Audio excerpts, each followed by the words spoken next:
आज जो डेमो है आप सभी लोगों के लिए वो है नेम रिएक्शन का। कल जो कॉन्सेप्ट हमने सीखा था ना, उसी कॉन्सेप्ट के बेस्ड पे हम लोग नेम रिएक्शन पढ़ेंगे। तो उस कॉन्सेप्ट के बेस्ड पे जो नेम रिएक्शन है वो एल्डोल रिएक्शन है या एल्डोल कंडेंसेशन। काफी इंटरेस्टिंग नेम रिएक्शन है और आप लोग काफी पहले से पढ़ते आ रहे होंगे। 11th 12th में ही एल्डोल के बारे में हम पढ़ते हैं, बीएससी में भी पढ़ते हैं, उसके बाद जब हम एमएससी में आते हैं फिर भी पढ़ते हैं। और यूपीएस इसमें क्या कहते हैं, आप जो प्रिपरेशन कर रहे हैं सीएसआईआर नेट गेट चाहे यूपीएससी किसी भी एग्जाम के, aldol reaction one of the most important reactions. और ये हमेशा पूछा जाता है मोस्ट ऑफ टाइम पे। आप देखोगे तो लेट केमिस्ट्री में सीएसआईआर में आप अगर देखोगे तो सबसे ज्यादा एल्डोल के क्वेश्चन पूछे गए हैं। ठीक है, तो ये बहुत इंपॉर्टेंट रिएक्शन है, बहुत बड़ी रिएक्शन है, इसमें ढेर सारे वेरिएशंस हैं, बहुत सारे। तो बेसिक्स हम लोग स्टडी करेंगे कि एल्डोल रिएक्शन कैसे मॉलिक्यूल्स के बीच में होती है, कौन कौन से फैक्टर हैं जो एल्डोल रिएक्शन को गवर्न करते हैं। ठीक है, तो आइए बात करते हैं। जैसे देखिए क्या है कि हमने क्या किया, जो कॉन्सेप्ट आपने कल सीखा था उसी से हम लोग आगे चलेंगे। जैसे मैंने क्या ले लिया, CH3 मॉलिक्यूल ले लिया, ठीक है, एल्डिहाइड एल्डिहाइड मॉलिक्यूल ले लिया, इसके 2 मोल ले लिए और इसको क्या किया मैंने, बेस के साथ ट्रीट कर दिया। मान लीजिए मुझे नहीं पता कि ये बेस है या न्यूक्लियोफाइल है, मुझे कुछ भी नहीं पता, मैंने बस सोडियम हाइड्रोक्साइड ले लिया, सोडियम हाइड्रोक्साइड के साथ ट्रीट कर दिया। अब देखिए यही सबसे इंटरेस्टिंग चीज है कि आपको मतलब पाथ सारे पता होने चाहिए। जब आपको पाथ सारे पता रहेंगे तो यू कैन इजिली परफॉर्म। ठीक है, तो बेसिकली अगर हम बात करें तो on the basis of electronegativity we can easily identified what that ये कैसा एग्जिस्ट कर रहा होगा, एन पॉजिटिव और ओ एच नेगेटिव के फॉर्म में। This is an ionic compound. ठीक है, आयनिक कंपाउंड में जो ओ नेगेटिव है वो ऑक्सीजन के पास है, मतलब ये जो है ऑर्बिटल किसका है, 2p का। इसकी साइज क्या है, काफी स्मॉल है। ऑक्सीजन की साइज क्या होती है, स्मॉल। और जब साइज स्मॉल है तो इसके पास क्या है, high electron density, high electron density. ठीक है, हाई इलेक्ट्रॉन डेंसिटी। तो बेसिसिटी के कॉन्सेप्ट में एक कॉन्सेप्ट और भी आता है, हाई इलेक्ट्रॉन डेंसिटी। अगर इसके पास हाई इलेक्ट्रॉन डेंसिटी है तो ये क्या कर सकता है, बेस की तरह बिहेव कर सकता है। ठीक है, बेस की तरह क्यों बिहेव कर सकता है, क्योंकि अगर ये प्रोटॉन के साथ रिएक्ट करेगा तो OH बॉन्ड का जो फॉर्मेशन करेगा ना, ये वाला बॉन्ड, ये हाईली स्टेबल बॉन्ड बनाएगा, तो बेस की तरह बिहेव कर सकता है। और चूंकि साइज छोटी है तो न्यूक्लियोफाइल की तरह भी बिहेव कर सकता है। मैं ये नहीं कर सकता कि ये न्यूक्लियोफाइल की तरह बिहेव नहीं करेगा। इसके पास दोनों कैरेक्टर हैं, बेस का भी कैरेक्टर है एज वेल एज न्यूक्लियोफाइल का भी कैरेक्टर है, बिकॉज इसकी साइज छोटी है। दोनों तरीके से ट्रीट करते हैं। फिर आप देख लोगे कि अगर आप पाथ आइडेंटिफाई करना जानते हैं तो बेस की तरह ट्रीट करेंगे तो क्या बनेगा, न्यूक्लियोफाइल की तरह ट्रीट करेंगे तो क्या बनेगा। अब देखिए मुझे ये पता है कि ये जो मॉलिक्यूल्स है मेरे पास, ये यहाँ पे क्या है, एक प्रोटॉन है जिसके ऊपर क्या है, डेल पॉजिटिव। इस प्रोटॉन के ऊपर भी डेल पॉजिटिव है, ठीक है, और कार्बन के ऊपर भी क्या है, डेल पॉजिटिव। तो मैं तो तीनों जगह अटैक कराऊंगा, मुझे नहीं पता, मैं कुछ नहीं जानता, मैं तीनों जगह अटैक कराऊंगा। ठीक है, क्या कराऊंगा, ओ नेगेटिव का अटैक इस पोजीशन पे भी कराऊंगा, ओ नेगेटिव का अटैक इस पोजीशन पे भी कराऊंगा, और ओ नेगेटिव का अटैक इस पोजीशन पे भी कराऊंगा। जब मैं तीनों पोजीशंस पे अटैक कराऊंगा तो देखिए, सपोज मान लिया मैंने ये पाथ 1 है, ये पाथ 2 है और ये पाथ आपका क्या है, 3 है। अगर मैं पाथ 1 से चलता हूं, फर्स्ट पाथ से अगर मैं चल रहा हूं तो फर्स्ट पाथ से मेरे पास क्या बन जाएगा, ओ नेगेटिव और आपका क्या बन रहा होगा, ओ एच। अगर मैं पाथ सेकेंड से चल रहा हूं तो मेरे पास क्या बन रहा होगा, H2O बाहर निकल रहा होगा। ठीक है, और साथ ही साथ मेरे पास क्या बन रहा होगा, ध्यान दीजिएगा आप, जो बन रहा होगा वो क्या, ऑक्सीजन, इसके ऊपर क्या बनेगा, नेगेटिव चार्ज। ठीक है, sp हाइब्रिडाइज्ड कार्बन के ऊपर क्या बनेगा, नेगेटिव चार्ज। अगर मैं थर्ड पाथ से चलता हूं तो उसमें भी क्या होगा, वाटर मॉलिक्यूल एलिमिनेट होगा, और वाटर मॉलिक्यूल एलिमिनेट होने के साथ साथ आपके पास क्या बन रहा होगा, ध्यान दीजिएगा, यहाँ पे नेगेटिव चार्ज आएगा। ये तीनों संभावनाएं, हाइड्रोक्साइड आयन तीनों पोजीशन पे इंटरेक्ट कर सकता है और 3 पाथ फॉलो कर सकता है और 3 प्रोडक्ट बना सकता है। कौन ज्यादा बनेगा, कौन कम बनेगा, यही सबसे इंटरेस्टिंग है। देखिए इसमें अगर हम बात करें तो sp2 हाइब्रिडाइज्ड कार्बन से किसमें कन्वर्ट हो जा रहा है, sp3 हाइब्रिडाइज्ड कार्बन में। कोऑर्डिनेशन नंबर 3 था, कोऑर्डिनेशन नंबर 4 हो गया। यहाँ पे बॉन्ड एंगल 120 डिग्री था, यहाँ पे बॉन्ड एंगल 109 डिग्री हो गया। साथ ही साथ क्या हो गया कि ऑक्सीजन के साथ 2 ऑक्सीजन लगे हुए हैं, मतलब बॉन्ड एंगल घटा तो क्राउडिंग भी बढ़ रही है, 2 ऑक्सीजन एक ही कार्बन के साथ लगे हुए हैं तो पोलैरिटी भी बढ़ रही है। तो जनरली ये क्या होता है, लेस स्टेबल, ये बैकवर्ड डायरेक्शन जाना स्टार्ट करता है और रिएक्शन क्या है, फर्दर इसी में कन्वर्ट हो जाती है आपकी, ठीक है। हालांकि ऐसा भी परफॉर्म कर सकते हैं, फिर हमें ली चैटलियर प्रिंसिपल फॉलो करना पड़ता है, बहुत सारी चीजें हैं, वो अभी यहाँ डिस्कशन नहीं करेंगे। जो सेकेंड वाला बन रहा है, यहाँ पे जो प्रोटॉन निकाल रहा है, यहाँ पे देखिए आपका लोन पेयर इलेक्ट्रॉन है, कार्बन के ऊपर नेगेटिव चार्ज और इसके ऊपर लोन पेयर इलेक्ट्रॉन, दोनों के बीच में क्या होगा, रिपल्सन, ठीक है। इस वजह से भी ये लेस स्टेबल होगा। जो थर्ड पाथ आपका बन रहा है, वहां पे आप देखेंगे कार्बन के ऊपर नेगेटिव चार्ज, तो ये दोनों आपस में क्या कर लेंगे, रेजोनेटिंग स्ट्रक्चर का क्या कर लेंगे, फॉर्मेशन। अब कल हमने थर्मोडायनेमिक स्टेबिलिटी के बारे में बात किया था, हमने क्या कहा था कि कंप्लीट ऑक्टेट होने चाहिए। ऑक्टेट सबके कंप्लीट है भाई, ठीक है। उसके बाद जब ऑक्टेट कंप्लीट है तो हमने क्या देखना था, हमें ये देखना था कि कहां पे ज्यादा नंबर ऑफ रेजोनेटिंग स्ट्रक्चर है। भाई साहब रेजोनेटिंग स्ट्रक्चर तो इसी में है, इसमें तो बनेगा नहीं। तो ये जो इंट्रैक्शन है, जो हमारा थर्ड वाला इंट्रैक्शन है, वो ज्यादा होगा, मेजर इंट्रैक्शन होगा। मतलब अगर हम 100 मॉलिक्यूल यूज कर रहे हैं तो 100 मॉलिक्यूल में अप्रोक्सीमेटली जो आपका 70 to 80% मॉलिक्यूल होगा वो इसी पोजीशंस पे इंटरेक्ट करेगा हाइड्रोक्साइड आयन, और इसी का फॉर्मेशन करेगा। अब ये जो स्पीसीज बनी, ये इलेक्ट्रॉन रिच स्पीसीज है, ठीक है। ये क्या बन रहा है आपका, इलेक्ट्रॉन रिच स्पीसीज है। आप देख सकते हैं कार्बन के ऊपर भी नेगेटिव चार्ज लाई कर रहा है और ऑक्सीजन के ऊपर भी नेगेटिव चार्ज लाई कर रहा है। तो ये दोनों के दोनों मॉलिक्यूल आपके क्या है, इलेक्ट्रॉन रिच, क्या है, इलेक्ट्रॉन रिच। अब जब इलेक्ट्रॉन रिच है तो नेगेटिव चार्ज है, नेगेटिव चार्ज की वजह से इनके ऊपर पोलैरिटी है, अपनी पोलैरिटी को मिनिमाइज्ड करना चाहेंगे। कैसे मिनिमाइज्ड करेंगे, नेगेटिव चार्ज किसी को दे दें, न्यूट्रल में कन्वर्ट हो जाए। न्यूट्रल में कैसे कन्वर्ट होंगे, किसी इलेक्ट्रोफाइल से इंटरेक्ट कर ले। हमने दो मॉलिक्यूल लिया है यहाँ पे, एक मॉलिक्यूल अभी वैसे का वैसा ही बचा है, इसे यूज कर लेते हैं, ठीक है। एक मॉलिक्यूल आपका क्या बचा है, वैसे का वैसे ही बचा है। अब देखिए दो स्पीसीज हैं, दोनों में से दोनों स्पीसीज इसके साथ इंटरेक्ट कर सकती हैं। यहां पे भी आप थर्मोडायनेमिक्स देखोगे कि दोनों में से अगर कोई एक स्पीसीज इंटरेक्ट कर रही है तो क्या बना रही है। तो इसके लिए नेक्स्ट स्लाइड पे चलते हैं, चलिए आइए। जैसे देखिए आपके पास दो रेजोनेटिंग स्ट्रक्चर्स बन रहे हैं ना, एक रेजोनेटिंग स्ट्रक्चर आपका क्या बन रहा है, ओ नेगेटिव एच ये है, एक रेजोनेटिंग स्ट्रक्चर जो आपके पास बना हुआ है वो क्या है, ओ नेगेटिव, और एक ही इलेक्ट्रोफाइल है, ठीक है। एक ही इलेक्ट्रोफिलिक सेंटर है आपके पास, जहां पे यहाँ पे क्या प्रेजेंट है आपका, डेल पॉजिटिव। सपोज सपोज क्या सपोज करना है आपको कि ऑक्सीजन क्या कर दे, इसी के ऊपर अटैक कर दे, इसी के ऊपर ऑक्सीजन अटैक कर दे, तो करा देते हैं ऑक्सीजन का ही अटैक, ठीक है। ऑक्सीजन अगर इसके ऊपर अटैक करता है तो आपका क्या बना रहा होगा, ये ओ नेगेटिव, ओ नेगेटिव के साथ आपका क्या रहेगा, CH3, ऐसा कुछ प्रोडक्ट बना रहा होगा, ठीक है।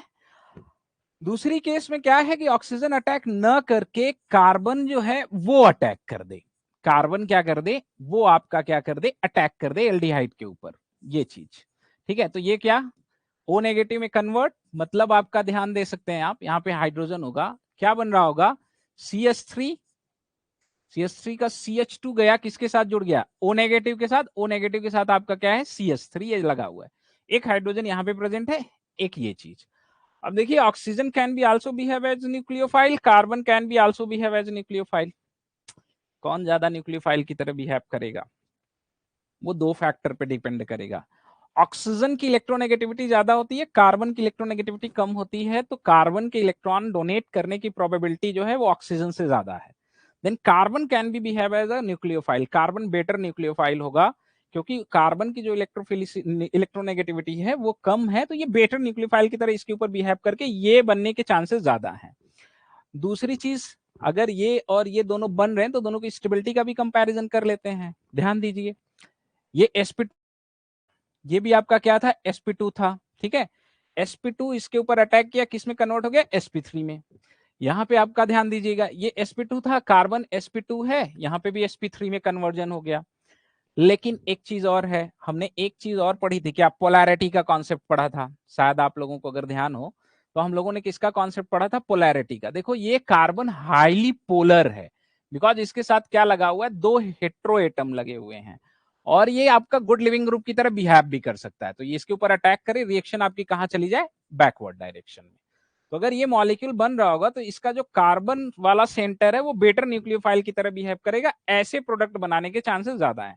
आप सोचिए सिर्फ एल्डोल में ही कितने पाथ हैं, और जो आपका मोस्ट ऑफ पाथ है ना, हर पाथ से रिएक्शन प्रोसीड होती है, कॉन्सेप्ट सिमिलर होता है, कंडीशंस अलग अलग होती हैं, यहां से भी कुछ रिएक्शंस होती हैं, जब आप आगे चल के पढ़ेंगे तो आपको मिलेंगी। तो हमें बेसिकली सारे पाथ पता होने चाहिए। तो मेरे पास जो ये प्रोडक्ट बन रहा है ये ज्यादा बनेगा। हमने एक एक पाथ को एलिमिनेट किया, जितनी प्रोबेबिलिटी थी वहां पे रिएक्शन प्रोसीड कराने की, सारी प्रोबेबिलिटी के बारे में डिस्कशन किया। कुछ भी रटना नहीं है, सारी प्रोबेबिलिटी को आइडेंटिफाई करना है, हर एक प्रोबेबिलिटी के थ्रू हमें जाना है। सारी प्रोबेबिलिटी के थ्रू अगर गए तो जो भी कल हमने कॉन्सेप्ट सीखा था उस कॉन्सेप्ट के बेस पे हमें ये लगा, हमें क्या मिला कि ये ऐसा जो इंटरेक्शन हो कि ये जो प्रोडक्ट बन रहा होगा ये मेजर बन रहा होगा। अब सोचिए ये जो पूरी प्रोसेस हो रही है, इस प्रोसेस में आप ध्यान दीजिएगा, यहाँ पे वाटर मॉलिक्यूल निकल रहा है, ठीक है। अब वाटर मॉलिक्यूल के बारे में अगर हम लोग बात करेंगे तो वाटर मॉलिक्यूल यहीं पड़ा होगा, ठीक है, H2O। ये आपका क्या है, एल्कोक्साइड आयन। एल्कोक्साइड मतलब समझ रहे हैं, एल्कोक्साइड, एल्कोक्साइड आयन और आपका क्या है, वाटर मॉलिक्यूल। एल्कोक्साइड की बेसिसिटी जो होगी ज्यादा होगी। एल्कोक्साइड क्या कर लेगा, यहां से प्रोटॉन ले लेगा और पुनः किसको जनरेट कर देगा, हाइड्रोक्साइड आयन को। फिर क्या कर देगा, हाइड्रोक्साइड आयन को जनरेट कर देगा। अब जब ये प्रोटॉन लेके हाइड्रोक्साइड आयन को जनरेट कर रहा है तो ये किसमें कन्वर्ट हो गया, OH में, और ये किसमें कन्वर्ट हो गया आपका, कीटोन में। कीटोन का ये आपका क्या है, एल्डिहाइड। इसी को आप क्या बोलते हो, अल्फा हाइड्रोक्सी या बीटा हाइड्रोक्सी एल्डिहाइड। इसी को हम क्या बोलते हैं, एल्डोल, ठीक है। इसी को क्या बोलते हैं, एल्डोल। और दोबारा जनरेट आपका क्या हो जाता है, बेस। तो एल्डोल की स्टीरियोकेमिस्ट्री बहुत ज्यादा आपसे पूछता है, बहुत सारे सिचुएशंस में एनुलेट बनाता है, उस एनुलेट के रिस्पेक्ट में आपसे ज्यादा पूछता है। इससे हम और स्टेबल प्रोडक्ट का फॉर्मेशन कर सकते हैं, ठीक है। सपोज आपके पास जो बेस दोबारा जनरेट हुआ, इसका कॉन्सेंट्रेशन ज्यादा है और हमने थोड़ा सा सिस्टम को क्या कर दिया, हीट कर दिया, ठीक है, और ज्यादा एनर्जी बढ़ा दी। तो होता क्या है कि ये जो O नेगेटिव है, अब देखिए इसके पास भी बहुत सारे रास्ते हैं अटैक करने के। आपने एलिमिनेट कर दिया है, यहाँ अटैक नहीं करेगा, यहाँ अटैक नहीं करेगा, यहाँ से प्रोटॉन लेगा तो बैकवर्ड डायरेक्शन चली जाएगी। तो जनरली ये रिएक्शन तो बैकवर्ड डायरेक्शन की तरफ भी जा रही होती है, ठीक है, बैकवर्ड डायरेक्शन चली जाएगी। यहाँ डायरेक्टली इसके ऊपर अटैक नहीं करके हाइड्रोक्साइड को निकालेगा तो कुछ नहीं, वही सेम बनेगा। डायरेक्ट एसिड रिएक्शन नहीं हो सकती बिकॉज जो हाइड्रोक्साइड आयन है वो पुअर लिविंग ग्रुप है। तो होता क्या है कि यहाँ पे अभी भी एक प्रोटॉन पड़ा हुआ है, एक क्या, अभी यहाँ पे दो प्रोटॉन पड़े हुए हैं जो एसिडिक हैं। तो ये फिर क्या करेगा आपका, इसको निकाल लेगा प्रोटॉन को। जब प्रोटॉन को पुनः निकालेगा तो आपका किसका फॉर्मेशन कर रहा होगा, ध्यान दीजिएगा, पुनः आपका किसका, पुनः जो एनोलेट है उसका फॉर्मेशन कर लेगा, ठीक है। एनोलेट का क्या कर रहा होगा, ये फॉर्मेशन कर ले रहा होगा। अब ये जो एनोलेट है इसका कॉन्सेंट्रेशन ज्यादा होगा, मॉलिक्यूल के ऊपर डिपेंड करेगा, इनके ऊपर। ये क्या करता है, बैक साइड आता है और ये क्या करेगा, हाइड्रोक्साइड आयन को क्या कर देगा, बाहर निकाल देगा, ठीक है। हाइड्रोक्साइड आयन यहाँ पे जो बाहर निकल रहा है, यहाँ पे ये लिविंग ग्रुप की तरह बिहेव कर रहा है। इसके पीछे का रीजन क्या होगा, ये अभी हम लोग पढ़ते हैं, ठीक है। ये H, आप देखें यहाँ पे किसका फॉर्मेशन हो गया, अल्कीन का फॉर्मेशन हो गया, ठीक है। यहाँ पे hydroxide ion group leaving group की तरह बिहेव कर रहा है, जबकि सैचुरेटेड सिस्टम पे जब आप रिएक्शन कराते हैं तो वहां पे नहीं करता, कारण वहां टेट्राहेड्रल से टेट्राहेड्रल में कन्वर्ट होता है, ठीक है। जबकि यहाँ पे आप देखेंगे टेट्राहेड्रल से स्क्वायर प्लेनर में, सॉरी प्लेनर में कन्वर्ट हो रहा है और कॉन्जुगेशन बढ़ रहा है। तो इस बॉन्ड बनने की वजह से जितनी एनर्जी रिलीज होती है उतनी एनर्जी सफिशियंट होती है इसको बाहर निकालने के लिए। This is the concept of living ability. तो फाइनली जो आपका प्रोडक्ट बन जाता है वो कैसा प्रोडक्ट बन जाता है, ये। तो जब हम एल्डोल रिएक्शन दो एल्डिहाइड मॉलिक्यूल को बेस की प्रेजेंस में ट्रीट करते हैं तो कितनी पॉसिबिलिटीज हैं, उन पॉसिबिलिटीज के बारे में हम लोगों ने बात किया। देखिए इतनी पॉसिबिलिटीज हैं। ये क्या है, इसमें जैसे ही ये बाहर निकला, आपका क्या था, वाटर मॉलिक्यूल के साथ रिएक्ट करके फिर आपका किसमें कन्वर्ट हो जाएगा, वाटर में। ये कंडेंसेशन है, कंडेंसेशन मैकेनिज्म, ये हीट की प्रेजेंस में हो रहा होगा। और जो ये प्रोडक्ट बना ये कौन सी इलिमिनेशन रिएक्शन के थ्रू होगा, इवन सीबी। ये पूछता है हमेशा इंटरव्यू में, इवन सीबी कैसे, ये हमारा लिविंग ग्रुप है, हमने बेस लिया, कॉन्जुगेटेड बेस बनाया। अब कॉन्जुगेटेड बेस ने क्या किया, दोबारा हाइड्रोक्साइड आयन को बाहर निकाला। तो ये भी पूछता है कि जो एल्डोल रिएक्शन होती है, बहुत कॉमन सा क्वेश्चन है इंटरव्यू में, जो एल्डोल रिएक्शन में अल्कीन बनती है बेस की प्रेजेंट में, वो कौन सी एलिमिनेशन रिएक्शन के मैकेनिज्म से प्रोसीड होती है, तो इवन सीबी मैकेनिज्म से प्रोसीड होती है।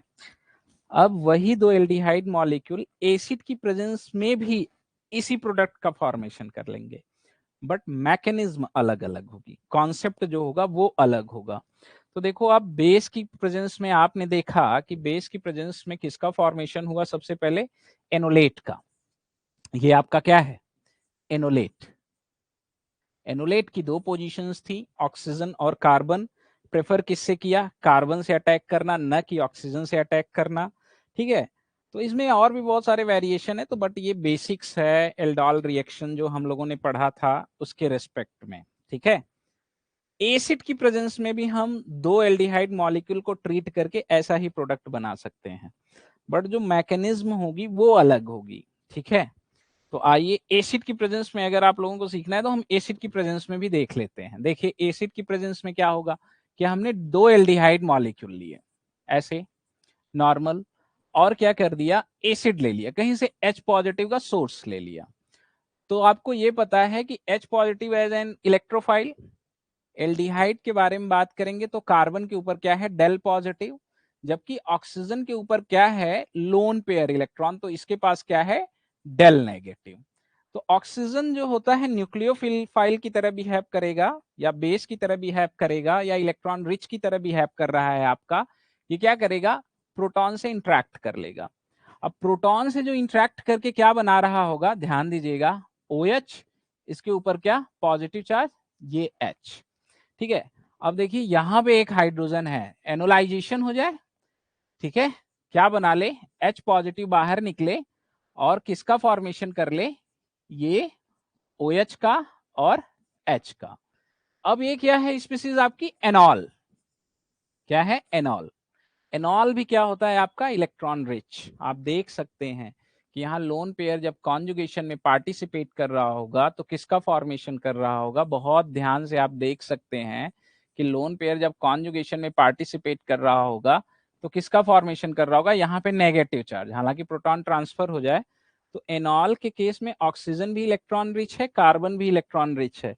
तो नेक्स्ट मॉलिक्यूल हमारे पास जो पड़ा हुआ है एल्डिहाइड का, उसके साथ कौन रिएक्ट करेगा, एनॉल रिएक्ट करेगा। एनॉल का कौन रिएक्ट करेगा, कार्बन रिएक्ट करेगा। ये बड़ी इंटरेस्टिंग चीज है, एनॉल का जब आपका कार्बन रिएक्ट करेगा तो आपका क्या बना रहा होगा, एल्डिहाइड, ये चीज, और ये क्या बन रहा होगा आपका, O नेगेटिव, ऐसे। ठीक है, इसके ऊपर positive charge, intramolecular proton transfer हो जाए, यहां से प्रोटॉन यहां ट्रांसफर हो जाए, यहां से यहां ट्रांसफर होने के बाद जो आपके पास स्पीसीज बनी, क्या बन गया, ये OH, यही आपका क्या है, एल्डोल। ठीक है, अब H पॉजिटिव हमारे पास रिएक्शन मीडियम में प्रेजेंट ही है, तो H पॉजिटिव दोबारा यूज हो। ठीक है, वो तो एलिमिनेट कैटलिस्ट की तरह, देखो आप यहाँ पे यूज किया, यहाँ पे एलिमिनेट किया। ठीक है, फिर उसके बाद जब एलिमिनेट किया आपने तो पूरा आपने ये बना रखा है पूरा सिस्टम, फिर आपका इधर आ रहा है, H पॉजिटिव आपका प्रेजेंट ही है। अब सोचिए H पॉजिटिव दोबारा रिएक्ट कर सकता है, किसके साथ रिएक्ट कर सकता है, इलेक्ट्रॉन रिच इंटिटीज के साथ। यहाँ पे भी लोन पेयर इलेक्ट्रॉन, यहाँ पे भी लोन पेयर इलेक्ट्रॉन, किसके लोन पेयर से इंटरेक्ट करेगा, हाइड्रोक्साइड के लोन पेयर से इंटरेक्ट करेगा या कीटोन के लोन पेयर से इंटरेक्ट करेगा। आपके दिमाग में क्या आएगा कि कीटोन का जो ऑक्सीजन है वो sp2 हाइब्रिडाइज्ड है, उसके पास ज्यादा एस कैरेक्टर है। हाइड्रोक्साइड का जो ऑक्सीजन है वो sp3 हाइब्रिडाइज्ड है, उसके पास कम एस कैरेक्टर है, तो ये इंटरेक्ट करना चाहिए। लेकिन ऐसे नहीं देखते, दोनों बेस की तरह बिहेव कर रहे होंगे, हाइड्रोक्साइड भी और कीटोन का भी ऑक्सीजन। तो इसे हम देखने के लिए क्या देखते हैं, स्टेबिलिटी ऑफ कॉन्जुगेटेड एसिड, कि किसका कॉन्जुगेटेड एसिड ज्यादा स्टेबल है। तो सोचिए दो संभावनाएं हैं यहाँ पे, अगर ये बेस की तरह बिहेव करता है तो कुछ ऐसा कॉन्जुगेटेड एसिड बना रहा होगा। पहली स्टेप में ये चीजें भी पूछी जाती हैं भाई, आजकल जो रिएक्शन आपसे पूछे जा रहे हैं ना, बहुत ही आसान से रिएक्शंस पूछे जा रहे हैं, लेकिन आपको कॉन्सेप्ट जब तक ढंग से नहीं आएगा आपसे क्वेश्चन नहीं बनेगा। अगर ये वाला ऑक्सीजन इसके ऊपर अटैक करता है तो जो हमारे पास कॉन्जुगेटेड एसिड बनने के चांसेस हैं वो आपका क्या बन रहा है, यहाँ पे हाइड्रोजन रहेगा। ठीक है, वो आपका क्या बन रहा है, इसके पास पॉजिटिव चार्ज, और क्या बना आपका, OH। ठीक है, अब देखिए यहाँ ऑक्सीजन पे ही पॉजिटिव चार्ज लाई करेगा, जबकि इस केस में क्या होगा, ये इलेक्ट्रॉन इधर शिफ्ट हो जाए।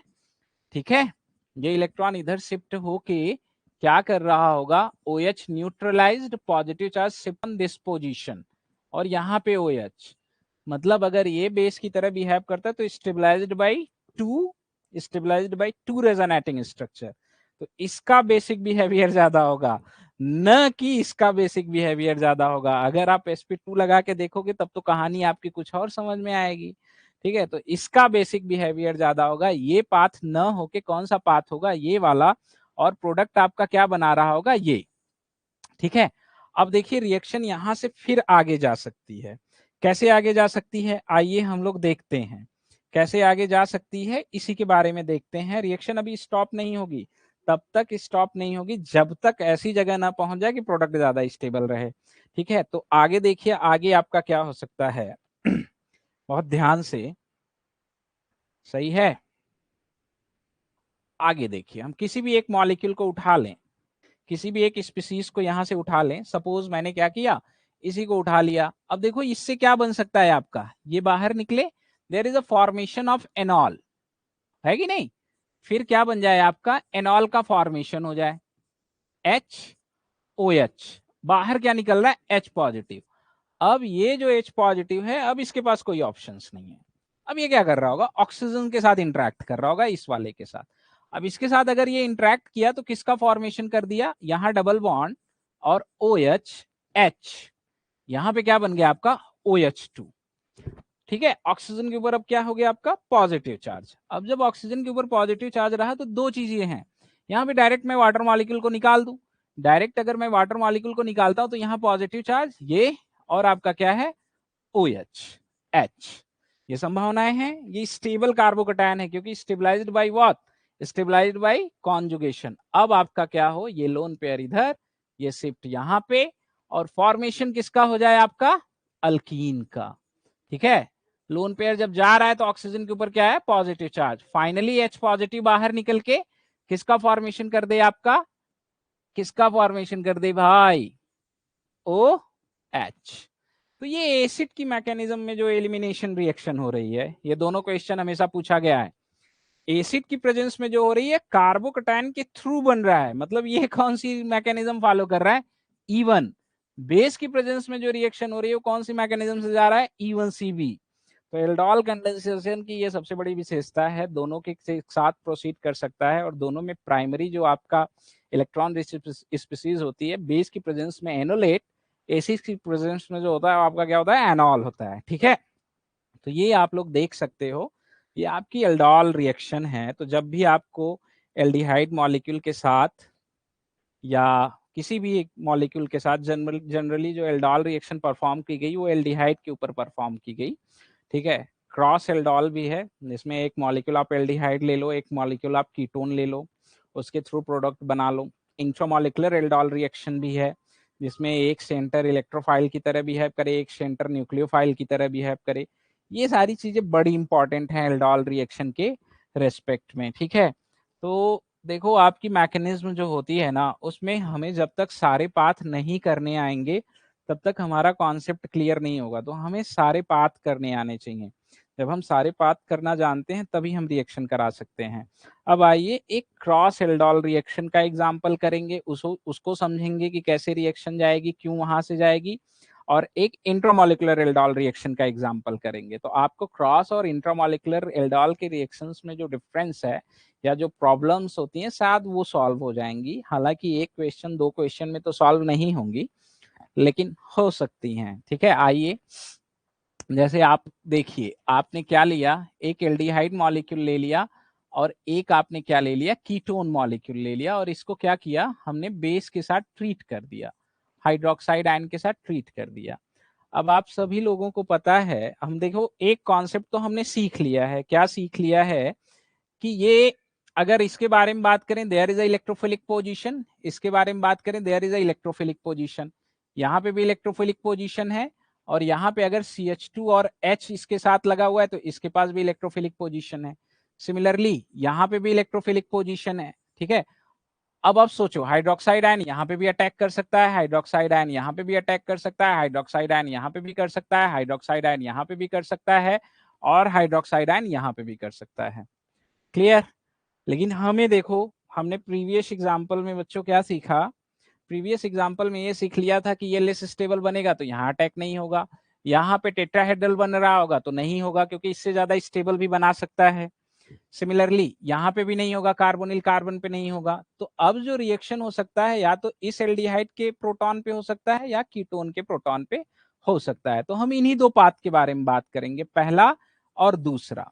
अगर यहाँ पे रिएक्ट करता है तो किसका एलिमिनेशन हुआ? वाटर मॉलिक्यूल का एलिमिनेशन हुआ, और वाटर मॉलिक्यूल का एलिमिनेशन होके आपका क्या बना? ये नेगेटिव चार्ज, यहाँ पे double bond, this one is also stabilized by two resonating structure.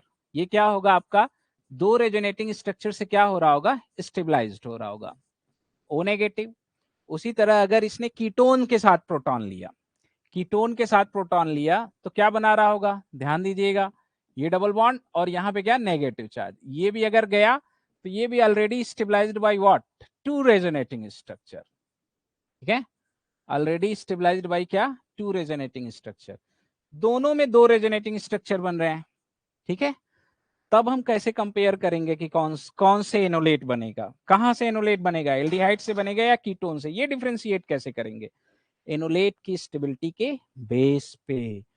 This one is the stabilized by two resonating structure, this one is also stabilized by two resonating structure. Another thing क्या है? जब resonating structure बराबर हो तो हम क्या देखते हैं? Alpha hydrogen. तो अल्फा हाइड्रोजन किसके रेस्पेक्ट में देखते हैं? sp2 हाइब्रिडाइज्ड कार्बन के रेस्पेक्ट में। जैसे यही मान लिया मैंने, क्या है? sp2 हाइब्रिडाइज्ड कार्बन, और इसमें भी इसी को मान लिया, क्या? sp2 hybridized carbon. sp2 hybridized carbon के रेस्पेक्ट में जो आपका अल्फा कार्बन होता है, उस पे जो हाइड्रोजन होते हैं उन्हीं को हम हाइपर कॉन्जुगेशन में काउंट करते हैं। तो ध्यान दो आप, यहाँ पे आपका क्या है? Alpha carbon. यहाँ पे अगर बात करें तो क्या है? आपका कोई अल्फा कार्बन नहीं है नहीं ना? तो यहाँ पे आपका क्या है? Two resonating structure plus 3 alpha hydrogen. यहाँ पे आपका क्या है? Two resonating structure plus 0 alpha hydrogen. तो सबसे ज्यादा स्टेबल एनोलेट कौन सा बन रहा होगा? कीटोन से। तो एनोलेट हमेशा आपका कहां से बनेगा? कीटोन से बनेगा। ठीक है, यहाँ पे इस केसेस क्लियर? एनोलेट जो बन रहा होगा आपका कहां से बन रहा होगा? कीटोन से। यस राकेश। हाँ बोलिए। हेलो हाँ हाँ सुनाई दे रहा है, बोलिए आप। सर, ये जो रेजोनेटिंग स्ट्रक्चर आप बोलते हैं, हाँ हाँ इ, कंटिन्यू। इस इसी में आप फिर भी जो हाइपर कॉन्जुगेशन कॉन्सेप्ट भी लगाते हैं। हम कैसे पता चलेंगे हाइपर कॉन्जुगेशन प्रायोरिटी देंगे ना रेजोनेटिंग स्ट्रक्चर को प्रायोरिटी देंगे पहले? रेजोनेटिंग स्ट्रक्चर की जो प्रोसेस है वो लो एनर्जी की प्रोसेस है। ठीक है, देखिए आइए मैं बता देता हूँ।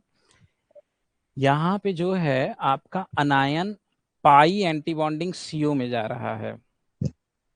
अब पाई बॉन्ड वीक होता है तो उसका एंटी बॉन्डिंग भी लो एनर्जी का होता है, और अनायन के पास हाई इलेक्ट्रॉन डेंसिटी है तो इसका हाईएस्ट ऑक्युपाइड मॉलिक्यूलर ऑर्बिटल ज्यादा एनर्जी का होगा। जब हम हाइपर कंजुगेशन की बात कर रहे हैं तो यहाँ कार्बन हाइड्रोजन बॉन्ड का इलेक्ट्रॉन पाई एंटी बॉन्डिंग सीसी में जा रहा है। पाई एंटी बॉन्डिंग सीओ, पाई एंटी बॉन्डिंग सीसी ऊपर। ठीक है, यहाँ पे अनायन बेटर डोनर है और यहाँ पे sigma C H poor donor है। तो ये जो रेजोनेंस की प्रोसेस होती है वो लो एनर्जी पे होती है। हाइपर कॉन्जुगेशन की प्रोसेस जो होती है हाई एनर्जी पे होती है। तो वो प्रोसेस जल्दी होगी जो लो एनर्जी की प्रोसेस हो। ये जब आप पढ़ेंगे ना तो मैं आपको मॉड सिखाऊंगा, मॉलिक्यूलर ऑर्बिटल डायग्राम। जो मैं एंटी बॉन्डिंग और बॉन्डिंग बोल रहा हूँ ना, ये मैं एक एक मॉलिक्यूल का आपको बना के दिखाऊंगा, जितने भी ऑर्गेनिक मॉलिक्यूल्स हैं। तो आपको कभी भी कंफ्यूजन ही नहीं रहेगा इन सारे वर्ड में कि कहाँ पे स्लो होगा, कौन सी प्रोसेस कम होगी। समझ में आया राकेश जी? जी सर, जी सर। ठीक है, तो ये सब कुछ कॉन्सेप्ट है। चूंकि अभी मैं वो नहीं पढ़ा सकता, वो अपने आप में खुद ही 4 से 5 क्लास की चीजें हैं जो मैंने आपको सिर्फ इतना बोला है। ठीक है, और वो अगर मैं वो पहले आपको पढ़ाऊंगा तो वो जल्दी समझ में आएगा नहीं, लेकिन वो बहुत इंपॉर्टेंट चीज है ऑर्गेनिक केमिस्ट्री पढ़ने के लिए। बिना उसके आपको ऑर्गेनिक केमिस्ट्री आ ही नहीं सकती और आप कोई अच्छी किताब पढ़ ही नहीं सकते। ठीक है, हम सिर्फ याद कर सकते हैं। यस अंसारी जी, कंटिन्यू, बोलिए आपके पास क्या डाउट है?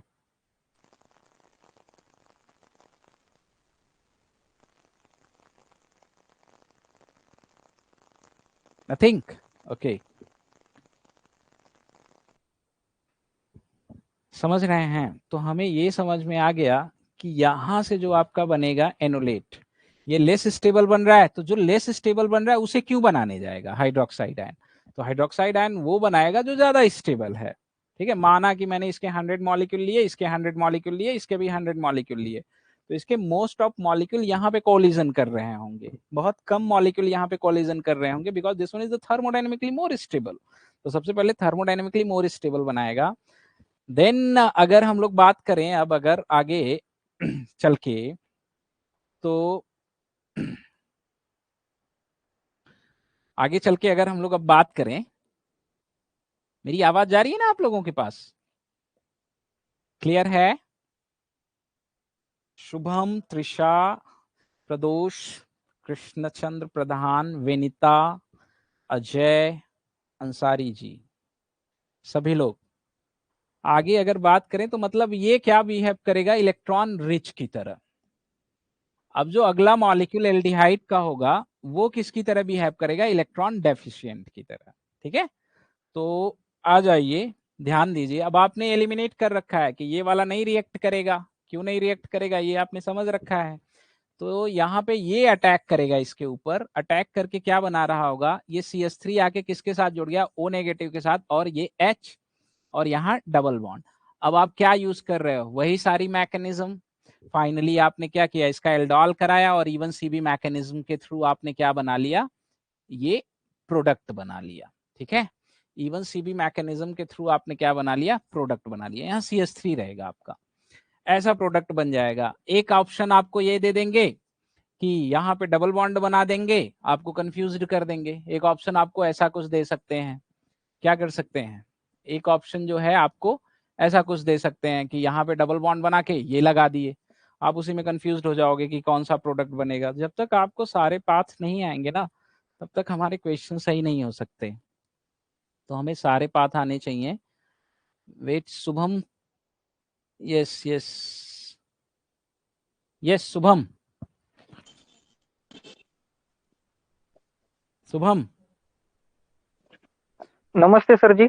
नमस्कार। सर हाँ बोलिए। सर मैं आपसे ये पूछ रहा था, हम जो मॉलिक्यूलर ऑर्बिटल डायग्राम से मैकेनिज्म सीखते हैं वो इनऑर्गेनिक केमिस्ट्री से सिमिलर होता है या उससे अलग होता है? जो 11th और 12th में हमने इनऑर्गेनिक नथिंग, अलग कुछ भी नहीं होता। मॉलिक्यूलर ऑर्बिटल डायग्राम जो वहां पे था वही यहाँ पे रहेगा, ऑर्गेनिक में आके बदल नहीं जाएगा। बस वे ऑफ रिप्रेजेंटेशन, चूंकि आप जो मॉलिक्यूलर ऑर्बिटल डायग्राम पढ़ते हैं वो जनरली आप डाई एटमिक मॉलिक्यूल तक का ही पढ़ते हैं। ठीक है, कुछ ट्राई एटमिक तक का पढ़ते हैं। यहाँ पे बात करेंगे तो यहाँ पे कार्बन के अराउंड आपको पता ही है कि ये टेट्रा एटमिक मॉलिक्यूल होगा, टेट्राहेड्रल। तो वे ऑफ ट्रीटमेंट जो होता है वो अलग होता है। कैसे ट्रीट करेंगे? अलग अलग ट्रीट करेंगे हम, एक एक बॉन्ड को ट्रीट करते हैं, क्योंकि अगर पूरे टेट्राहेड्रल को ट्रीट करने लगेंगे तो आप जानते ही हैं बड़ा कॉम्प्लिकेटेड स्ट्रक्चर बनेगा, समझ में नहीं आएगा। तो हम लोग एक एक बॉन्ड को ट्रीट करके पढ़ेंगे, वो मैं सिखाऊंगा कि क्या कॉन्सेप्ट वही रहेगा जो postulate molecular orbital diagram draw करने के इनऑर्गेनिक केमिस्ट्री में है, वही कॉन्सेप्ट यहाँ पे भी रहेंगे, कुछ बदलेगा नहीं। एक ही कॉन्सेप्ट से चलेगा, बस हमें सेपरेट ड्रॉ करना होगा, वो सारा मैं सिखाऊंगा शुभम। ठीक है कि सर सर सर हाँ, सर उसके लिए हमें तो क्वांटम केमिस्ट्री नहीं आती उतनी अच्छी। कुछ जरूरत नहीं है किसी चीज की जरूरत नहीं है ना। आपको क्वांटम नहीं आती, कोई प्रॉब्लम नहीं। आपको केमिकल बॉन्डिंग नहीं आती, कोई प्रॉब्लम नहीं। वो सारा नहीं, सिखाने में केमिकल काम बॉन्डिंग है। आ जाता है। केमिकल हाँ, सिग्मा डेल्टा बॉन्ड वो सब मालूम है। वो सब बेसिक्स सबको आता है, बस मैं सिखा दूंगा। जिसको जो भी चीज नहीं आएगी वो मैं सिखाऊंगा बहुत हाँ आसानी से। मेरा काम है सबको सिखाना, एक एक बच्चों को मैं सिखाऊंगा। आपके पास मेरा आप चूंकि आप ऑनलाइन है, मेरा कांटेक्ट नंबर रहेगा, कहीं पे डाउट होगा आप पूछिए। मेरा काम है पूरा सिखाना कंप्लीटली। ठीक है, तो मैं सबको सिखा दूंगा, उसमें कोई प्रॉब्लम नहीं होगी। आप एफर्ट लगाओगे सिखा दूंगा। तो ये देख लीजिए, अगर आपके पास एल्डिहाइड और कीटोन मॉलिक्यूल हो तो जो आपका एल्डोल बनेगा वो कीटोन के एनोलेट से बनेगा, न कि एल्डिहाइड के एनोलेट से बनेगा। ठीक है, तो बेसिकली ये एल्डोल रिएक्शन है। उसी तरीके से आप आ जाइए जैसे मैं एक इंट्रामोलिकुलर एल्डोल रिएक्शन के बारे में बात करता हूँ। इंट्रामोलिकुलर एल्डोल रिएक्शन के बारे में बात करें तो जैसे एक ही मॉलिक्यूल में इलेक्ट्रोफिलिक पोजीशन भी हो और एक ही मॉलिक्यूल में न्यूक्लियोफिलिक पोजीशंस भी हो, वहां पे हम कहाँ से एनोलेट बनाएंगे? ठीक है, जैसे आइए ये चीज ले लिया, ये चीज, ये चीज,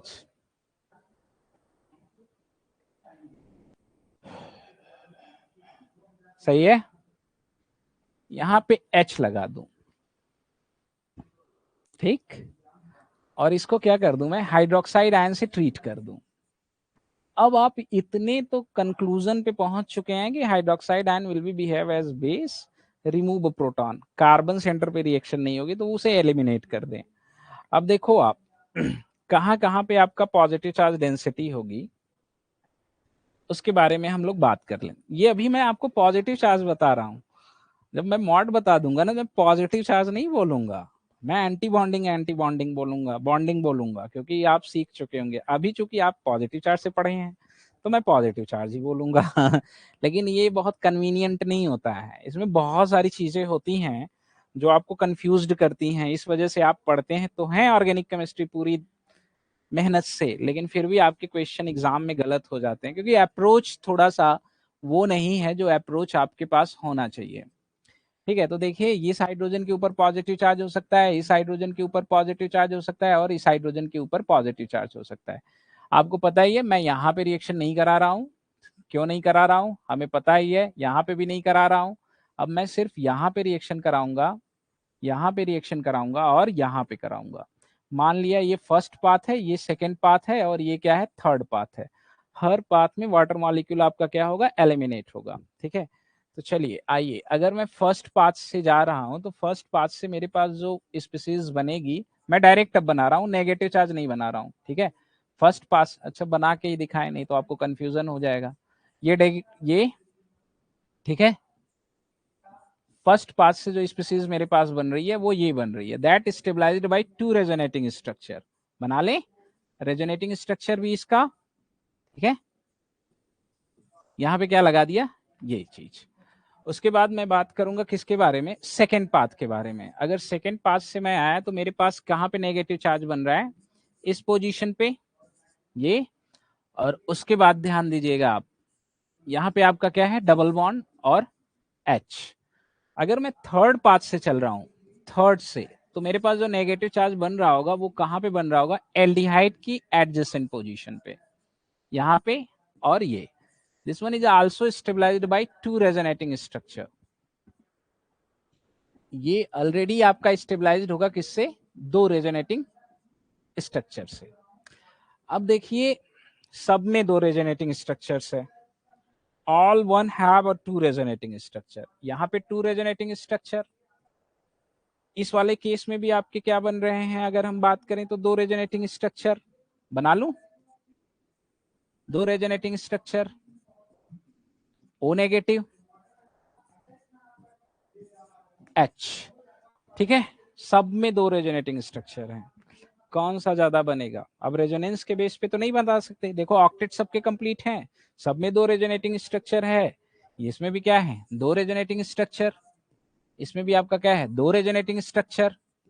अल्फा हाइड्रोजन देखेंगे, इसमें देखिए sp2 हाइब्रिडाइज्ड कार्बन, ये अल्फा कार्बन, यहाँ पे क्या है, दो अल्फा हाइड्रोजन है, two resonating structure plus two alpha hydrogen. ठीक है, इस केस में अगर हम बात करें तो दो अल्फा हाइड्रोजन यहाँ, तीन अल्फा हाइड्रोजन यहाँ। अगर हम इसमें देखना चाहेंगे तो कैसे देखेंगे, ध्यान दीजिए, ये भी sp2 कार्बन, ये भी sp2 कार्बन, इसके रेस्पेक्ट में अल्फा कार्बन ये तीन, और ये अल्फा कार्बन दो, मतलब two resonating structure plus five alpha hydrogens.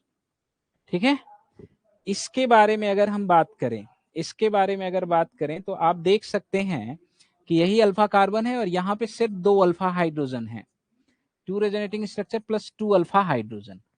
अब हमने जो सीखा उसके बेस पे किस कंक्लूजन पे पहुंचे कि जो एनुलेट मेजर बनेगा वो ये वाला बनेगा। उसके बाद जो एनुलेट हमारे पास बन रहा होगा, ये two resonating structure, two alpha hydrogen. अब उसके बाद की जो चीज है वो थोड़ा सा डिफरेंस है। ठीक है, कि कौन सा ज्यादा बनना चाहिए, कौन सा आपका कम बनना चाहिए। देखिए ये दो resonating structure, two alpha hydrogen, confirm. अब सोचिए आप बहुत ध्यान से, ये अपनी पोलैरिटी को मिनिमाइज करना चाहेगा, कार्बन से अटैक करेगा, ऑक्सीजन से अटैक कोई भी नहीं करेगा। हर एक मॉलिक्यूल के पास खुद का इलेक्ट्रोफिलिक क्या है, सेंटर है। हर एक मॉलिक्यूल के पास आपका क्या है, खुद का इलेक्ट्रोफिलिक सेंटर है। देखिए यहाँ पे डेल पॉजिटिव है, ये क्या कर सकता है, यहाँ पे अटैक कर सकता है, ठीक है। और साथ ही साथ अगर इसके बारे में हम लोग बात करें, किसके बारे में, इसके बारे में बात करें, तो ये इधर डीलोकलाइज्ड होके क्या कर सकता है, इस कार्बन से इस पोजीशन पे अटैक कर सकता है, ठीक है। अब इसके बारे में अगर बात करें तो ये क्या कर सकता है, इधर से आके इस कार्बन पे अटैक कर सकता है। साइक्लाइजेशन हो रहा है, साइक्लिक मॉलिक्यूल का फॉर्मेशन। अब देखिए साइक्लिक मॉलिक्यूल जो बन रहा है हर केस में अलग अलग बन रहा है, बहुत ध्यान से देखिएगा। हमें लगेगा ज्यादा ये बनेगा, ये अगर साइक्लाइजेशन में पार्टिसिपेट करेगा तो देखिए कितने मेंबर्ड रिंग का फॉर्मेशन कर रहा होगा। ये जाएगा सेंटर, 1 2 3 4 मेंबर्ड रिंग का क्या करेगा, फॉर्मेशन। तो 4 मेंबर्ड रिंग बना लें, ये क्या कर लें हम, 4 मेंबर्ड रिंग बना लें। ये 1 मान लें, ये 2 मान लें, ये 3 मान लें और 4 मान लें। जो 1 पोजीशन है उस पे हमारा क्या लगा रहेगा, कीटोन, ठीक है ना। ये CH2 double bond CO CH3, उस पे क्या लगा रहेगा आपका, कीटोन। 4 पोजीशन पे अटैक कर रहा है तो 4 पोजीशन पे आपका क्या लग जाएगा, O नेगेटिव। 4 पे क्या लग जाएगा आपका, O नेगेटिव। ऐसा प्रोडक्ट बन रहा होगा, इसका वर्कअप होके एल्डोल बन जाएगा, ठीक है। सिमिलरली यहाँ पे बात करें तो ये भी क्या, 1 2 3 4 मेंबर्ड रिंग का फॉर्मेशन कर रहा होगा, ठीक है। तो इसका भी क्या बना ले हम, 4 मेंबर्ड रिंग, 1 2 3 और 4, ठीक है। अब ये अगर 4 मेंबर्ड रिंग बनी, सब्स्टिट्यूएंट प्रेजेंट कर दें, 1 पोजीशन पे एल्डिहाइड लगी रहेगी, कार्बन ऑक्सीजन डबल बॉन्ड और आपका क्या, H। 2 पोजीशन पे कुछ नहीं, 3 पे कुछ नहीं, 4 पे अटैक कर रहा है तो 4 पे आप देखना क्या लगेगा आपका, O नेगेटिव और CH3, ठीक है, समझ गए। अगर इससे अटैक करता है तब आप देखिए आपका क्या बनेगा, बहुत ध्यान से।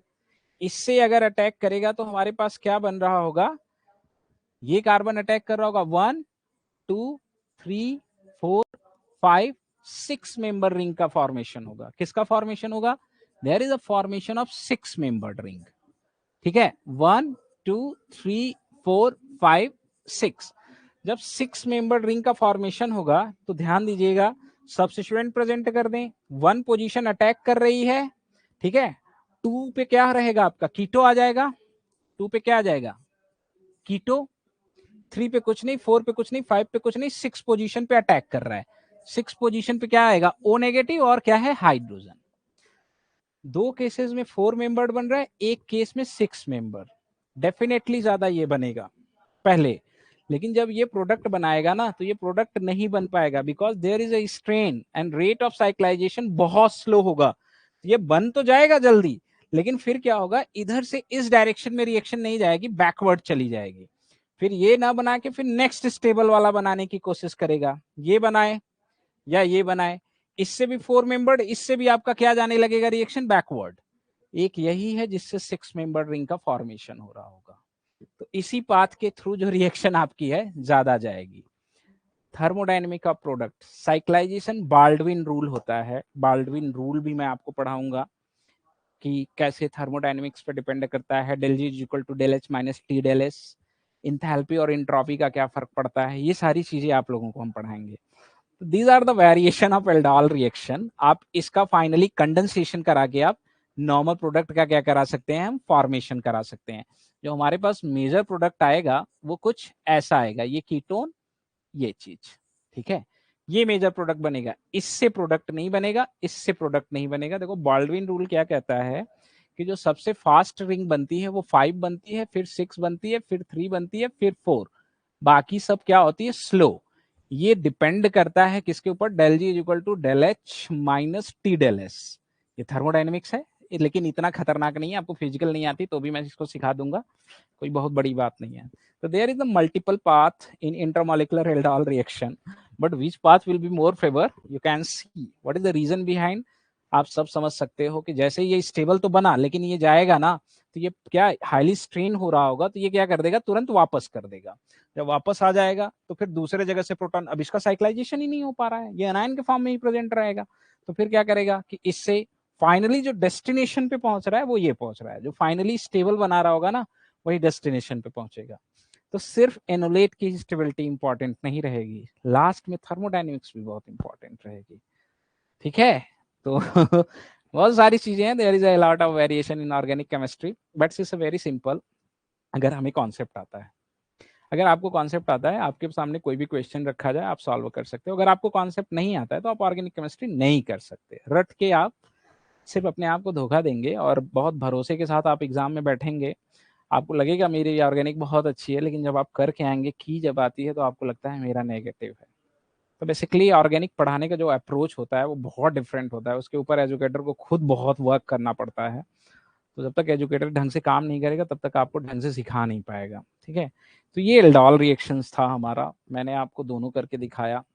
बहुत सारे वेरिएशंस हैं। अभी हम यहाँ पे, मैंने आपको बेस लिया, तो बेस की प्रेजेंस में लुईस एसिड लेता हूँ, तो एल्डोल की स्टीरियोकेमिस्ट्री अलग अलग बनती है। तो that's a part of stereochemistry. अपने आप में खुद ही 5 से 6 क्लास का लेक्चर होता है, अप्रोक्सीमेटली 18 से 20 घंटे का लेक्चर अपने आप में सिर्फ एल्डोल रिएक्शन होता है। और एल्डोल मोस्ट इंपॉर्टेंट रिएक्शन है। एक साल छोड़ के नेक्स्ट साल जरूर पूछ लेगा, कभी गेट में पूछ लेगा तो कभी CSIR में पूछ लेगा। ये बहुत इंपॉर्टेंट, क्योंकि इसके एप्लीकेशन इंडस्ट्री में खुद में अपने आप में बहुत ज्यादा है। तो जानते ही आप कि एप्लीकेशन जिसकी चीजों का ज्यादा रहेगा उसको हम ज्यादा पूछते हैं। तो ये एल्डोल था आपका। कल की स्लाइड शायद मैंने आपको नहीं दी थी, तो कल जो मैंने पढ़ाया था उसी से कोरिलेट करके आपको नेम्ड रिएक्शन भी पढ़ा दिया। ठीक है, कल मैंने आपको काइनेटिक्स एंड थर्मोडायनेमिक्स सिखाया था, उसी से कोरिलेट करके नेम्ड रिएक्शन भी पढ़ा दिया। नेक्स्ट शायद IR स्पेक्ट्रोस्कोपी की क्लास है, डेमो, वो भी मैं ही लूंगा, मैं ही पढ़ाऊंगा। और उसके बाद ऑर्गेनोमेट्रिक्स मैं ही पढ़ाऊंगा। बेसिकली आप लोगों को ऑर्गेनोमेट्रिक्स में ही पढ़ाऊंगा। रीजन उसके पीछे का क्या होता है कि अगर एक फैकल्टी पढ़ाए तो कॉन्सेप्ट एक रहता है, कोरिलेट करना बड़ा सिंपल रहता है, आप ग्रैप्स बहुत अच्छे से करोगे। पता चला मैकेनिज्म कोई और पढ़ा रहा है, नेम रिएक्शन कोई और पढ़ा रहा है, GOC कोई और पढ़ा रहा है, तो हो गया आपका कल्याण। 4 लोग मिलके पढ़ा रहे हैं, 4 कॉन्सेप्ट सिखा रहे हैं। ठीक है, तो हम सीधा एक ही कॉन्सेप्ट से चलेंगे तो हमारे लिए चीजें बड़ी आसान रहेगी। किसी को कोई प्रॉब्लम होगी तो पूछ सकते हैं। शुभम, क्या कहना चाहते हैं? सर जब मैं 12th स्टैंडर्ड में था तब मैं organic hydroxy compound, halogen derivative of alkane, तब मैं रिएक्शन इजीली कर लेता था सर। मुझे ऑर्गेनिक केमिस्ट्री मतलब अच्छी आती थी। जब मैं BSc में भी ऐसा कोई प्रॉब्लम नहीं है। जब मैं अपने गांव में, छोटा तालुका है हमारा, तालुका प्लेस है, तो वहां पे जब मैं ऑर्गेनिक केमिस्ट्री, हमारे सर हमारे को पढ़ाते थे, तब वो इस तरह से पढ़ाते थे कि ये OH निगेटिव है, बेस है, अब प्रोटॉन एब्स्ट्रैक्ट करेगा, कभी कभी है कि नहीं, वो टर्शरी ब्यूटिल क्लोराइड पे क्लोरीन निकल जाएगा, बाद में न्यूक्लियोफाइल बोल के अटैक करेगा। कभी कभी एलिमिनेशन रिएक्शन में गए तो मतलब वो अल्किन बना देगा कार्बोकटायन के बाजू के अल्फा हाइड्रोजन से। मतलब वो क्यों ऐसा करते थे, और उन्होंने कभी मॉलिक्यूलर ऑर्बिटल डायग्राम का जिक्र ही नहीं किया सर। हाँ, कभी कभी हार्ड और सॉफ्ट, इलेक्ट्रोफाइल, न्यूक्लियोफाइल, ऐसा कुछ कुछ बोलते थे बीच में। मतलब वो जो कॉन्फिडेंस था 12th स्टैंडर्ड में और BSc में, वो सब लूज हो गया MSc में। पहली बात तो देखिए, मॉलिक्यूलर ऑर्बिटल डायग्राम पे पढ़ाना ऑर्गेनिक सबके बस की बात नहीं। उसके पीछे का सबसे बड़ा कारण है, मॉलिक्यूलर ऑर्बिटल डायग्राम पे ऑर्गेनिक वही पढ़ा पाएगा जिसकी तीनों केमिस्ट्री स्ट्रांग हो, ऑर्गेनिक, फिजिकल, इनऑर्गेनिक। क्योंकि जब मैं पढ़ाऊंगा तो आपके दिमाग में बहुत सारे डाउट आएंगे। अगर मैं आपका डाउट क्लियर नहीं कर पाऊंगा तो आप सीख नहीं पाओगे। तो जनरली ऑर्गेनिक केमिस्ट्री के जितने भी टीचर्स आपको मिलेंगे उनकी फिजिकल बहुत खराब होती है, बहुत वीक होती है। तो जब तक आपका अप्रोच अच्छा नहीं रहेगा तब तक आप मॉड पे नहीं पढ़ा सकते। दूसरी सबसे इंपॉर्टेंट चीज, there is no any particular book, कोई भी ऐसी सिंगल किताब नहीं है पूरा जो सिर्फ मॉड पे बात कर रही है या मॉलिक्यूलर ऑर्बिटल डायग्राम के बारे में ढंग से पढ़ाई हो। ठीक है, तो जनरली जो मॉड का कॉन्सेप्ट आता है वो बड़ा मेहनत करने के बाद, मैं 2011-12 से हूँ इस सेक्टर में। जब मैं भी आपके पहले था तो मैं भी इसी तरह से ऑर्गेनिक केमिस्ट्री करता था। ठीक है, क्योंकि मुझे भी नहीं पता था। देन मेरी मुलाकात मेरे सर से हुई, प्रेजेंट टाइम में वो साइंटिस्ट हैं। तो सर जब आए, सर से जब मेरी मुलाकात हुई तो वो मतलब सर इस सेक्टर में एंट्री कर रहे थे पढ़ाने के लिए। देन इंटरेस्ट हमारा जगा एक नए तरीके से ऑर्गेनिक केमिस्ट्री पढ़ने का, तो सर का भी काफ़ी हेल्प मिला। तो ऑल ओवर इंडिया 2 ही फैकल्टी हैं मॉड से कंप्लीट ऑर्गेनिक पढ़ाने वाले, एक हमारे गुरुजी, एक हम। हमारे गुरुजी अब पढ़ाना छोड़ दिए हैं पिछले 4-5 साल से। अब जो है उनकी चीज़ों को मैं लेके चल रहा हूँ। मेरे कुछ स्टूडेंट्स हैं जो अलग अलग प्लेटफॉर्म पे पढ़ाने की कोशिश कर रहे हैं, लेकिन सिर्फ वो वही पढ़ाते हैं जो मेरा पुराना नोट्स रहा। तो नोट्स से आप ऑर्गेनिक नहीं पढ़ा सकते। तो सबसे बड़ी प्रॉब्लम, सबसे चैलेंजिंग टास्क यही है कि कोई किताब नहीं है। किताब है भी तो आप, जब तक आपकी फिजिकल अच्छी नहीं है, आप मॉट नहीं सीख पाएंगे। वहां से सीखना, उसको समराइज्ड करना, आसान वे में लाना, कम से कम ये आप जान जाइए। आज भी मैं मॉट पे काम करता हूँ, आज भी मैं मॉट के लिए अलग अलग रिसर्च पेपर्स पढ़ रहा हूँ। प्रेजेंट टाइम में जो भी पेपर पब्लिश हो रहे हैं सारे मॉट बेस्ड हो रहे हैं। तो ये CSIR और गेट को पढ़ाना नीट जेई के पढ़ाने के बराबर नहीं है। वहां पे एक सिलेबस लिमिटेड है, यहाँ पे हर एक पेपर के बाद सिलेबस एक्सपैंड करता है। तो मोस्ट ऑफ इंस्टीट्यूट में जो लोग एग्जिस्ट कर रहे हैं वो किसी न किसी कोचिंग इंस्टीट्यूट से पढ़ के गए हैं और बस वहां का नोट्स पढ़ा रहे हैं। इसलिए आपको तो शुरू में तो समझ में बड़ा अच्छे से आता है, लेकिन वास्तव में जो समझ में आता है ना, वो बड़ा खतरनाक होता है, क्योंकि आपको वही पढ़ाया जाता है जो आपको समझ में आए। तो मॉट अपने आप में बहुत चैलेंजिंग है। क्वांटम आपकी स्ट्रांग होनी चाहिए, इनऑर्गेनिक आपकी स्ट्रांग होनी चाहिए, तब जाके हम किसी कंक्लूजन पे पहुंच पाएंगे। क्योंकि अगर मैं आपको मॉड पढ़ाऊंगा तो मुझे हो सकता है, ऐसा भी बच्चा बहुत बार मिला है जो मुझे क्वांटम लेवल पे लेके जाता है, तो मैं क्वांटम लेवल पे उसके साथ जाने के लिए तैयार हूँ। लेकिन मैं आपको ऐसा पढ़ाऊंगा कि आपको कुछ नहीं आता है फिर भी मैं सिखा दूंगा, ऐसी बात नहीं है। एक बार आप पढ़ के देखिए, फिर आपका कॉन्सेप्ट बहुत अप्रोच लगना, ये जितने भी रास्ते मैं आपको पॉजिटिव नेगेटिव रास्ते के बेस पे दिखा रहा हूँ, ये तो बस मैं जैसा लोग पढ़ाते हैं उस रास्ते पे दिखा रहा हूँ। जब मैं मॉड बोलूंगा ना, आपको सब कुछ देखिएगा। मैं पॉजिटिव चार्ज नेगेटिव चार्ज कहीं पे नहीं बनाऊंगा आपको सिखाने के लिए कि मैं यहाँ पॉजिटिव चार्ज नेगेटिव चार्ज बनाऊँ। मैं खुद आपको सिखा दूंगा। ऑर्गेनिक केमिस्ट्री में जितने भी फंक्शनल ग्रुप रहते हैं, सारे फंक्शनल ग्रुप की मैं मॉड बनाऊंगा। रिएजेंट आल्सो मैं मॉड से ही पढ़ाता हूँ। ऐसा इसलिए क्योंकि आपको सब कुछ एक कॉन्सेप्ट मिले। ऐसा नहीं कि आप रिएजेंट में बैठ के रट रहे हैं, नेम रिएक्शन बैठ के रट रहे हैं। नेम रिएक्शन कुछ भी रटने की जरूरत नहीं, मैकेनिज्म सबसे इंपॉर्टेंट है। तो जो जहाँ पे रहता है, हर एक टीचर अपना बेस्ट करना चाहता है। सोर्स अगर उसके पास कम है तो वो इसी हिसाब से करेगा। तो आपके जो भी टीचर्स पढ़ाते रहे होंगे वो अपना बेस्ट कर रहे होंगे उस टाइम, लेकिन अब उनके पास लिमिटेड सोर्स थे तो लिमिटेड के अकॉर्डिंग पढ़ा रहे थे। और सबसे बड़ा डिफरेंस BSc MSc की ऑर्गेनिक केमिस्ट्री और CSIR नेट की ऑर्गेनिक केमिस्ट्री में बहुत डिफरेंस है। ये पूरा सागर है CSIR नेट। BSc MSc में एक लिमिटेड सिलेबस हमारा होता है, तो बहुत सारे टास्क होते हैं, बहुत सारे चैलेंज होते हैं। ठीक है, बस यही है। और किसी को कुछ पूछना है? क्लियर है? मिलेंगे, देखते हैं आप लोगों के साथ, आप लोग कितने लोग रुकते हो, कितने लोग जाते हो। ठीक है, तो मुलाकात होगी। कंप्लीट करने के बाद जिम्मेदारी मेरी है। अगर आपको नहीं आता है कोई भी चीज, मैं हमेशा आपके लिए अवेलेबल हूँ। रात के 11 बजे तक you can WhatsApp me, you can call मी। 11 बजे से 6 बजे तक मैं सोता हूँ, उसमें नहीं कर सकता। बाकी अगर मैं क्लास में हूँ तो रिस्पॉन्स नहीं करता, जनरली क्लास के सर बाद पक्का रिस्पॉन्स करूंगा। सर हाँ बोलिए।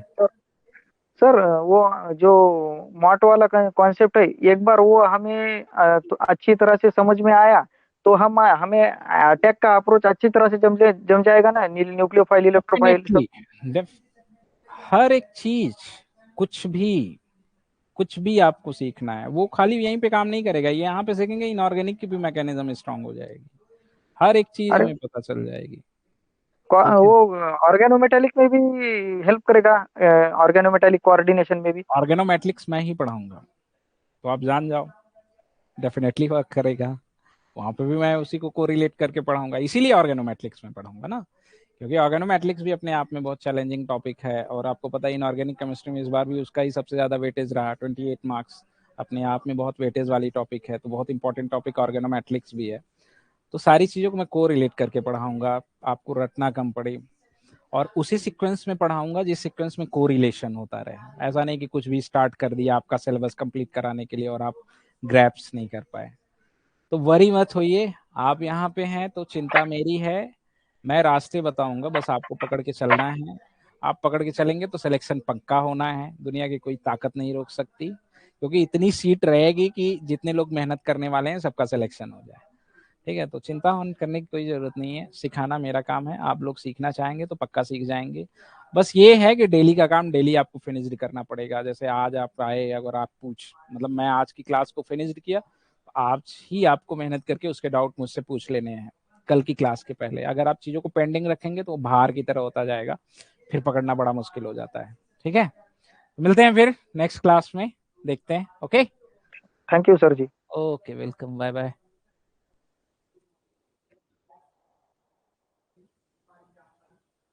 यस शुभम।